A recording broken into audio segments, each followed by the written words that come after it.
50% of what we spend on marketing is wasted. The problem is we don't know which 50% it is. Now, I spent years strategizing, implementing, and optimizing advertising campaigns for a lot of law firms, and I've heard this complaint in one form or another more times than I can count. It doesn't matter if we're talking Google ads or TV commercials or sponsoring a Little League team. The ability to link $1 spent on a marketing tactic to $1 in the bank account is the white whale for many legal marketers.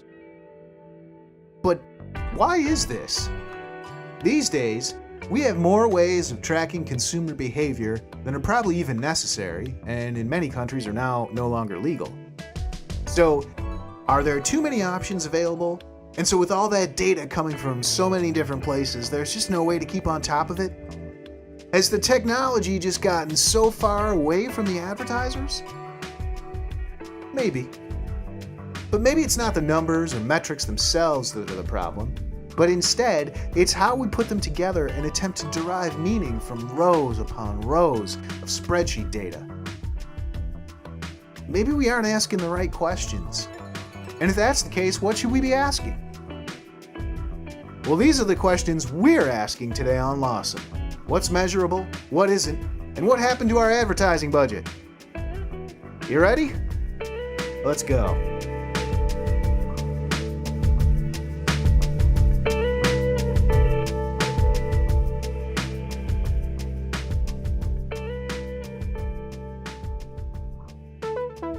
Lawsome, the podcast for law firms. Powered by Consultwebs. Welcome back to Lawsome, the only podcast for law firms that's been clocked in at 60 miles an hour. I'm Jake Sanders, the Chuck Yeager of marketing, and with me is the Evel Knievel of PPC, Paul Julius. Paul, we trained for this, but I never thought we'd be going on a mission together. You ready? You ready? Are you ready for what I'm about to do here? No, we trained. I think I know what the simulator told me I should be behaving, but I don't believe in simulators. It's fake, really. It's That's all fake stuff. Like, I know, that's the point. So let's show people what's underneath our flight suits and tell them what they have in store. Here's what we got. Today, we talk about what's measurable and what isn't when it comes to marketing. Then we chat with Consultwebs VP of Business Development, Tanner Jones, about measuring ROI in law firms. And then we take Tanner to the river. The 5 questions we ask everyone. Pull up a plate. It's the Hot Takes Buffet. The Hot Take Buffet today is brought to you by Charles Godet from Predictable Profits. It's a YouTube video and it's entitled The Case for Non-Measurable Marketing and Sales Activities. It was something that was sent to us from our president, and I thought it was just brilliant. I added it into a blog post that I wrote for Consultwebs, and I'll just give you a little brief rundown. It's a hard truth in the advertising and marketing world that sometimes the ROI is not 100% clear. Raising awareness for your law firm may include advertising, organic posts, marketing, social outreach, podcasts, networking, tweets, staff meetings, surveys, videos, newsletters, strategies, campaigns, seminars, and significant investments of time, money, sweat, and tears. So what's the return on investment on all of that stuff? Shouldn't you be able to draw a clear line from marketing efforts to revenue? And if you can't, doesn't that mean it doesn't work? Charles Godet, or Godet, he'll talk to us. I'd appreciate a tweet, a corrective tweet. Charles Godet from Predictable Profits has a great video in which he explains that solid marketing strategies contain 80% measurable activities, things that are direct response, trackable, and scalable, and then 20% non-measurable activities, things that ensure awareness, strengthen relationships, or help to establish your brand over time. So my thoughts is I was just so happy because I think as a creative person, I'm really comfortable in that 20% non-measurable area because you're like, it's a great idea. Will it work? I don't know, man. Like, we'll just feel it out, and it's surprising how many high-powered marketing meetings and advertising campaigns that I've been a part of where it's just based on feel. And we don't talk about measurements and we don't talk about scalable things. So I was excited because I was like, yeah, we're talking about measurable stuff and then also non-measurable stuff, but that it's a mix and that the ROI is a little fuzzy because I don't know, everybody wants it, straight, but I don't know if they do. I don't think people know what they're getting sometimes, but that I loved it. I was really thankful for it, but that's my hot take. What's yours? Number one, I like this a lot. It's absolutely worth watching this. And it was I think it hit us at a really good time because we were just kind of having like an existential debate about, what is marketing? What is branding? You know what I mean? Totally. Like you're doing these things, you're talking about awareness. Like, Common. how do you measure awareness? And Yeah. but I mean, that's kind of, that was the direction I went. I've had to answer that question. And actually, you and I, back when we were in prior roles, Mm-hmm. when you were a marketing director and, Mm-hmm. I was doing the digital advertising Mm-hmm. stuff for the firm, I think we talked about it one time. The firm that you did, very, very well known. The firm that you worked for was extremely well known in a big geographical area, Mm-hmm. and did things like free cab rides on 4th of July. Oh, and huge hit. But that's one of those things where it's I'm recording. that was, for the low amount that it actually cost the firm to do that, the goodwill, the community recognition, local newspapers sharing the story right there. Huge. A fundamental PR thing. Such a huge but thing. how do you tie something like that back into a cost per case amount? Right. And so those are the sort of things where I started to think about, like, well, is it non-measurable? I mean, when we talk about measurable and non-measurable, and I want to say what Charlie talks about is he says non-measurable activities. He's got 3 bullets in here, and he goes into each one in depth. It's non-measurable things: stay top of mind, establish brand preference. In my opinion, you should have put that one first. Mm-hmm. Strengthen the relationship. Okay, so these are things where it's like, I can't necessarily measure the value of a semi-anonymous cab ride, Right. but at the same time, I think you can. I think you can start to look at these things, and as we talk about it later with Tanner, we talk about case and firms measuring their cost per case, Right. and the profitability of these things, Right. and measurements and metrics, statistics, I think are much more powerful when they're combined. And you have to build these things sometimes in a very personal way, in a very specific to your business way. Mm-hmm. So, for example, like this, stay top of mind.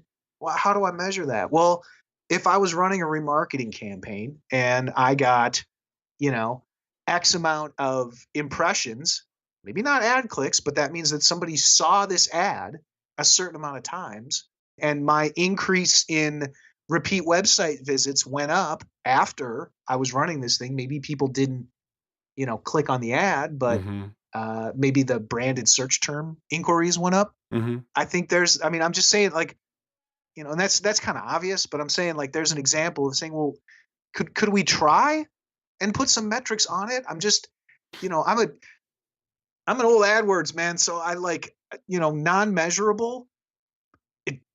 It bothers me. Like, I have a hard time even saying it. Like, I need to measure it. Right. Well, and because if you don't measure it, then it doesn't exist. And it's interesting because Tanner talks about it later that you have to. I think he totally agrees with you. You bring all of this to the table, the non-measurable, intangible aspects of your marketing, and the measurable, really hard data. But you were talking about cost per case, cost per lead. We did a Twitter poll. 62% of people, law firms that answered the poll, lawyers, supposedly, not aware of cost per case, not even interested in figuring it out.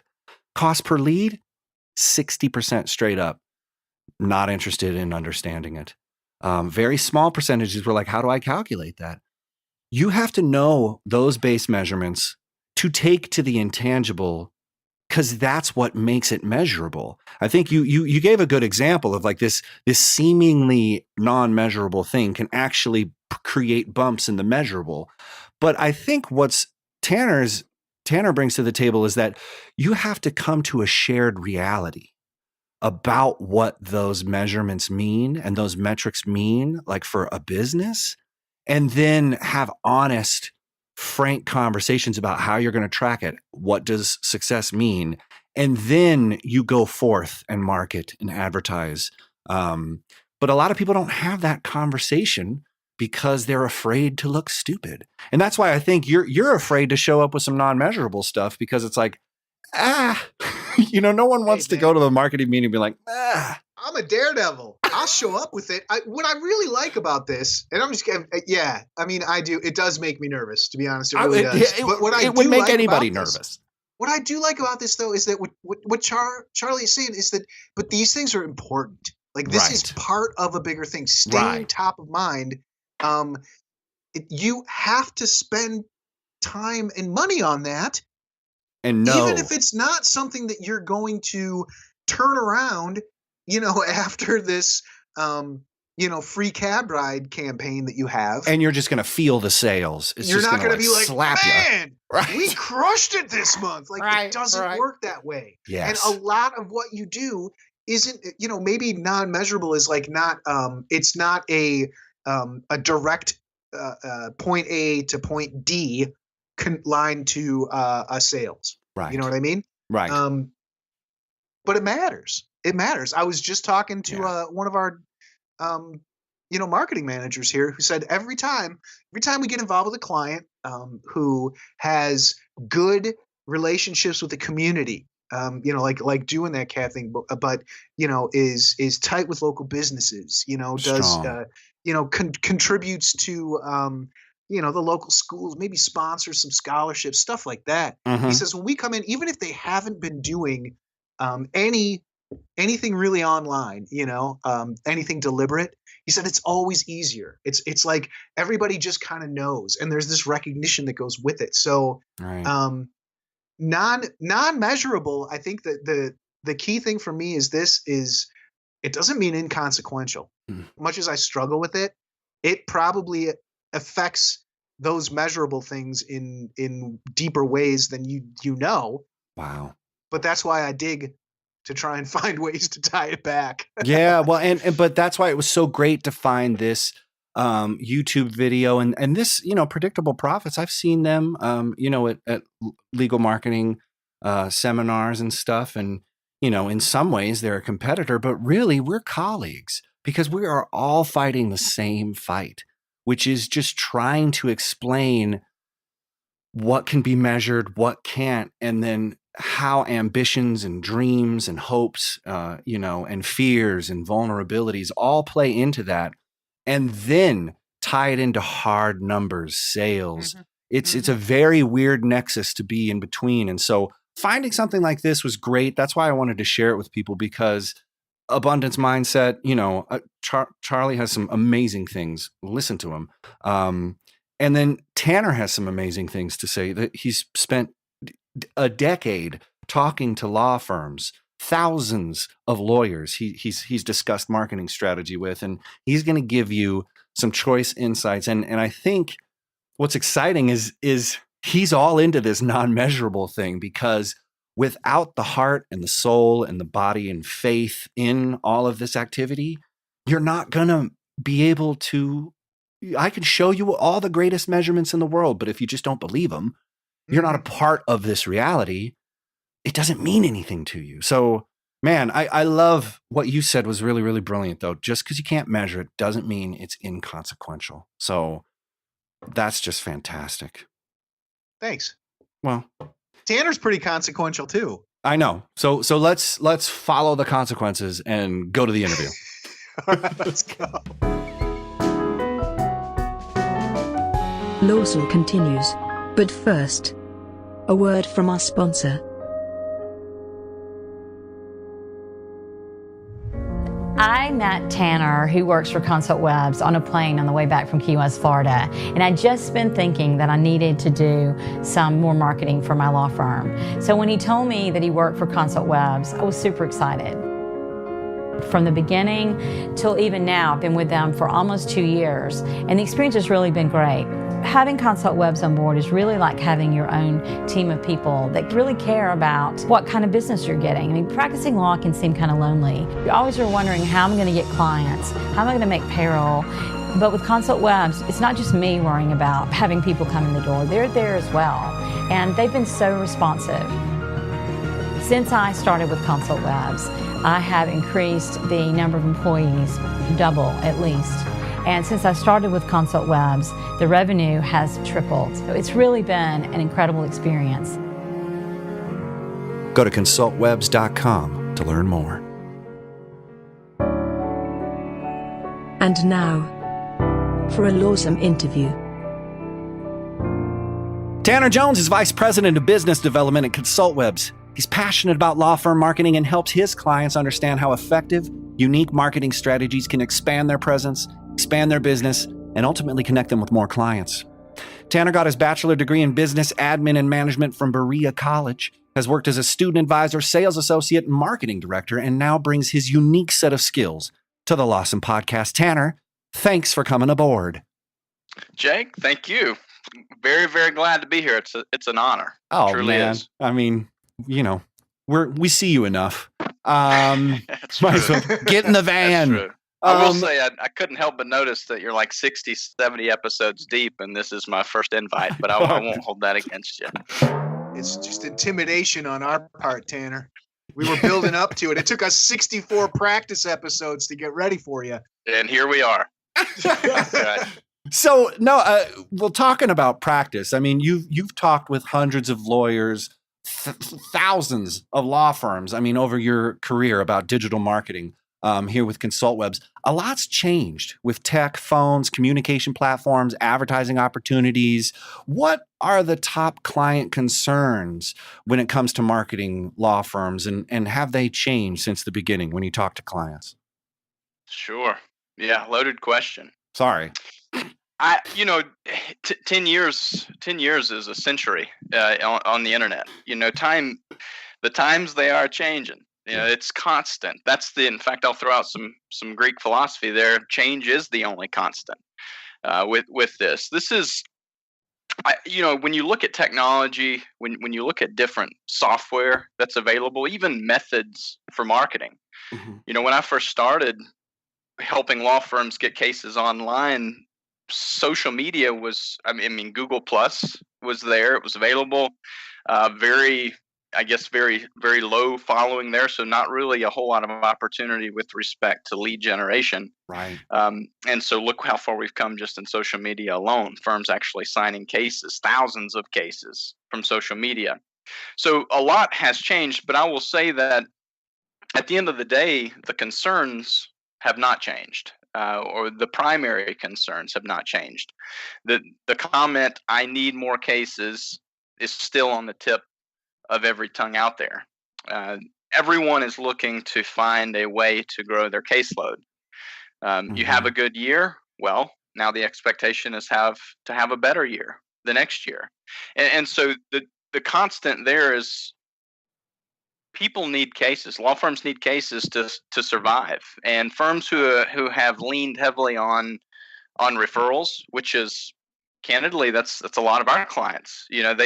They come to us with pretty healthy stream of new cases through referrals, but those are expensive when you start looking at on the back end of how much you're actually paying for those cases. And so the need for cases continues. That remains the same, and I suspect that's going to be the same 10 years down the road, and still needing cases. So that desire remains. Yeah. Having said that, I think that more and more law firms, as of today, now that the web has been around, firms are really starting to get much more comfortable and confident in investing in the web, whereas 10 years ago, obviously there was some apprehension there. They wanted to test the waters before they went all in. A lot of law firms who had heavily relied on yellow pages or television advertising 10 years ago, still going strong, even the Yellow Pages. Whereas, today, Yellow Pages are largely non-existent. And so what I would say is firms today really do see the web as being important. They see it as being a viable source of new business. But in terms of, major concerns, a lot of firms are really starting to look at truly considering unique value proposition. What are they doing to truly separate themselves in the market, and where to focus marketing dollars? Because again, today, because the web has just blown up in terms of popularity, and there's an app for everything, there's technology or software for everything. The big question is, where do you need to be? Because you can't be everywhere. So where do you focus, and what is your message? What are you telling people? You can't be all things to all people. So know your value, know who your ideal clients are, and ensure that that's ultimately what's driving future marketing decisions, whether it be on the web or offline. It's a recurring theme on the show is knowing what you want and then asking for it. And I think a lot of people are just asking for things and not sure what they're asking for. And it comes to essentially the idea of strategy. You mentioned it there. And I think a lot of lawyers are convinced with marketing and advertising for their firm. They know they have to pay for it, but there is still this disconnect on strategy, which can make measuring return on investment shaky. So, people are saying, I know I need cases.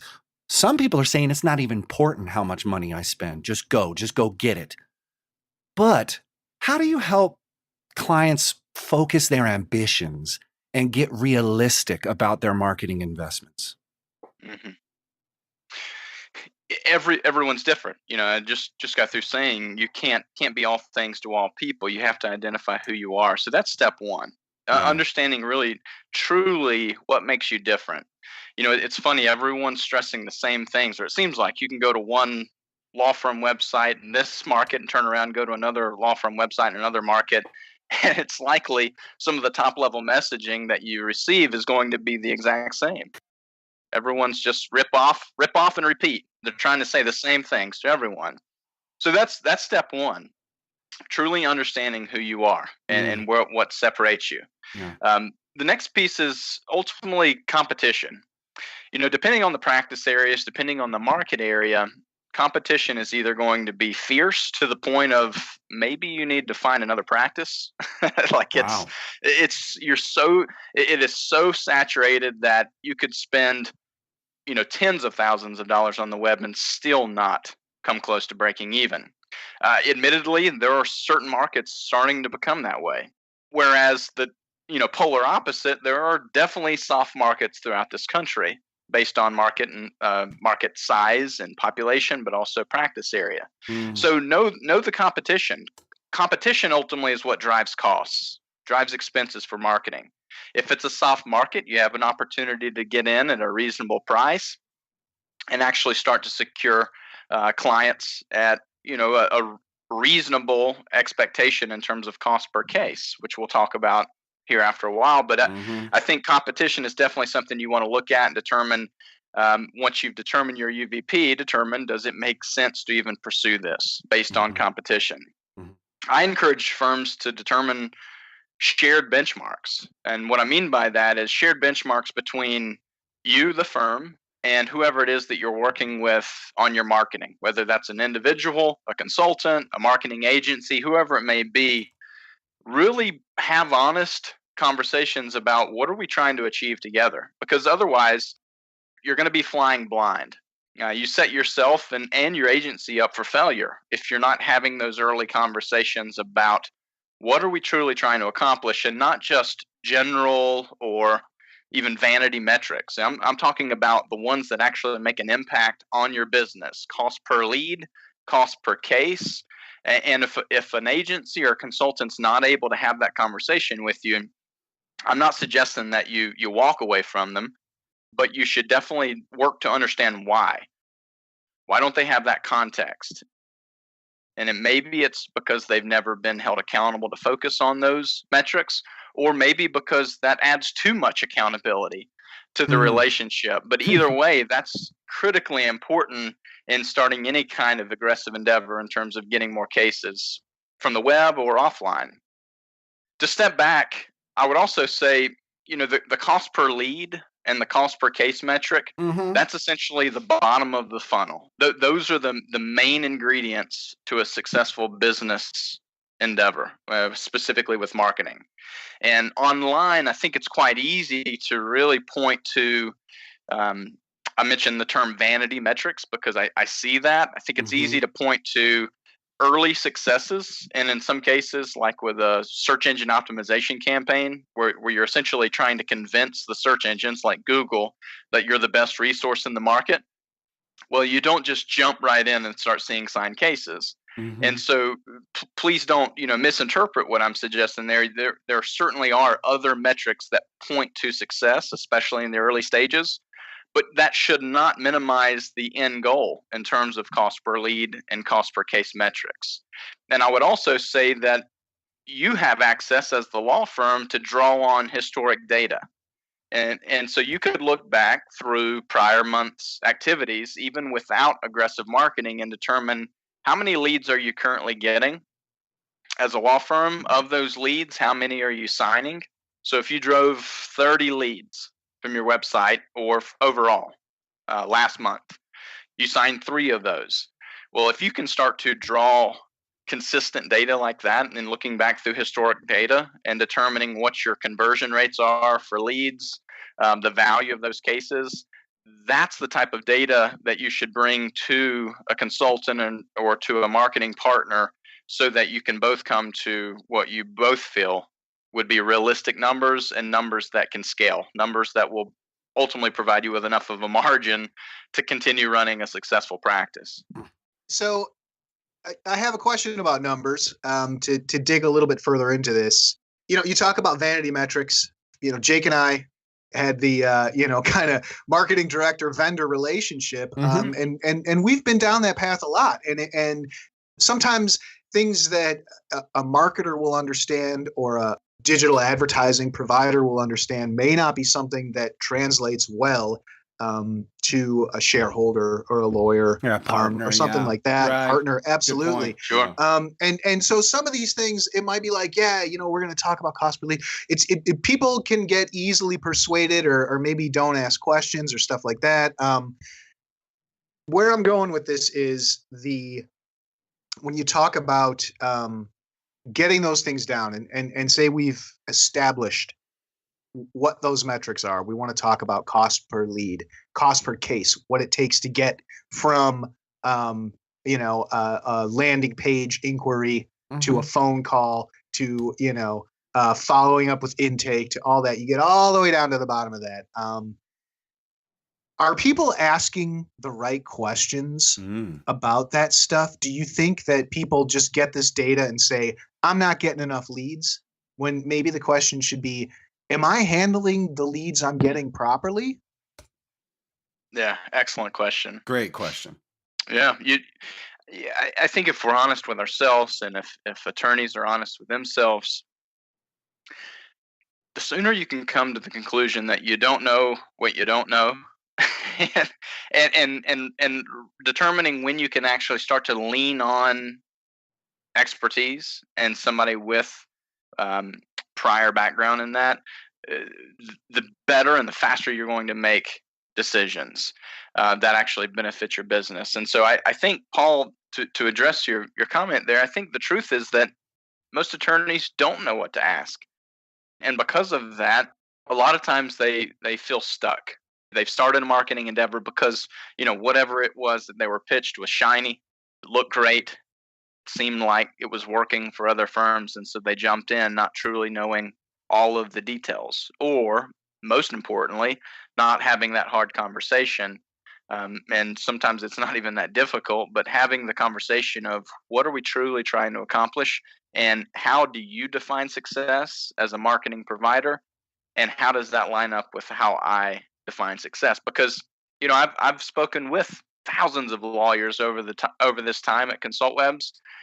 Not every firm has the same shared goal, and even when you get into 2, 3, 12 plus attorney firms, unfortunately, even the ones sitting in the boardroom together don't even have shared goals. And because this partner over here focuses on, serious catastrophic injuries, and he takes them to trial, whereas this other partner is more, he's the managing partner and he's doing nothing but handling marketing decisions. And he's taking into consideration all these other attorneys and staff members' feedback. Nice. And so that's the biggest challenge. And I'm not suggesting that there's a one size fits all here, or a perfect solution. What I am suggesting that's going to ultimately clean up a lot of future relationships is just simply having the early conversation around, if I invest in this, what should I expect?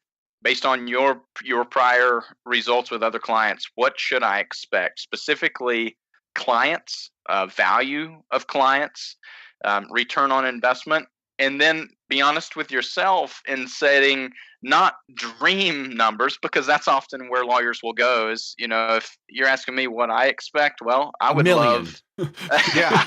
I would love to pay $100 per case. Everybody would love that. Yeah. But the reality is that the market's not going to allow that, and so that's really what it comes down to: having the conversation early. Yeah. Well, absolutely. And I think, those are something we've learned here from talking to a lot of lawyers. And Tanner, you've well eclipsed the number of lawyers we've talked to. But I think something that's interesting is that they're not used to not knowing something. You know what I mean? They're the person who everybody comes to. They're usually, I think Michelle DeStefano said it was they're usually the ones who are the most educated people in the room. So it's odd to be like, look, maybe my understanding of this goal or this number is different than yours. And it's hard to communicate that, it's okay. Let's back up. Let's make sure that we're on the same page. There's a vulnerability too to marketing something and being like, look, I'm not sure how this is supposed to be measured, or I don't know what I'm looking for. That's not the problem. Well, and it changes. Yeah, but not Right. saying that is the problem. Not mentioning that you have that vulnerability is the main issue.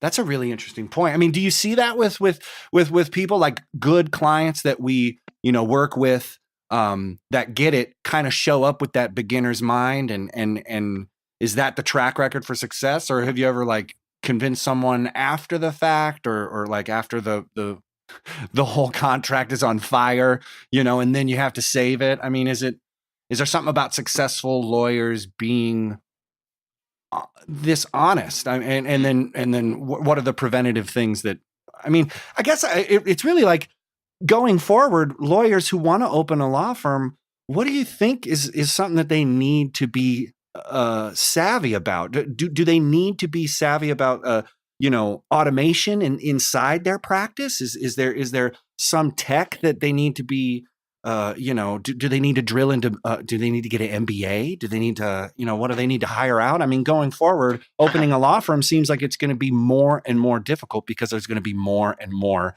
law firms opening. Mm-hmm. So, I mean, like, going into the future, what do you think? Is vulnerability the key there? That's the term that's just resonated with me, as Paul said it: vulnerability, being vulnerable. And that is, vulnerability and egos typically don't share the same space. That's the challenge. First and foremost, most attorneys out there that I talk to, they're entrepreneurs, and so they're already facing the challenge of ego, and because they're dependent on by their team members, by other lawyers, to have all the answers. They've been trained that way. Mm-hmm. And as a business owner, let's be honest, you're given just curveballs and sliders and fastballs all day long, and you just get in the habit of just swinging at everything that comes through, and just trying to return it back to the field, and you get lost in that. And I think the biggest thing in this conversation with respect to this topic is, be willing to ask stupid questions. All right. So that's one of the things that I've seen firsthand of law firms that call in and they start asking about marketing and direction. The ones that keep information close to their chest, fearful that that information is going to get shared with whoever, but ultimately they keep a filter on their tongue and not wanting to give away too much, but just enough to understand my business so that you can give me a strategy that works. Well, think about if I'm a criminal defense lawyer and someone comes to me because they're dealing with a felony. They're talking with a handful of other lawyers, but they don't want to give you all the details. They don't want to tell you where they were, what the felony was about. They just simply want to know how you can help. That's it. Well, as a criminal defense lawyer, you're probably not even going to waste your time on that because you need to know all the details in order to handle this case. One, to be confident in it, to accept it. But number two, to know exactly what you're up against and really build out a strategy to win that case. And so our position's this exact same way. The firms that are closed-lipped and not willing to share enough about their business so that we can understand their business and craft a custom strategy around it to help them win on what matters. If they're not willing to do that, we will never be as successful.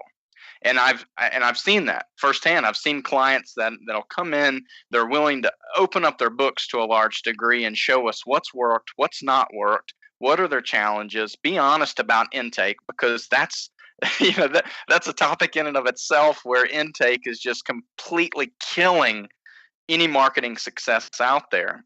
But they don't want to talk about it because it's personal and it's vulnerable. But those are the conversations that line up directly with what I'm talking about from the very get-go of these discussions with the people who are helping you with marketing strategies. Be honest, be vulnerable, and ultimately that's what's going to allow you to be more successful in the end. Yeah. And the reality is too, that I can see it because especially in our industry, there's a lot of turnover.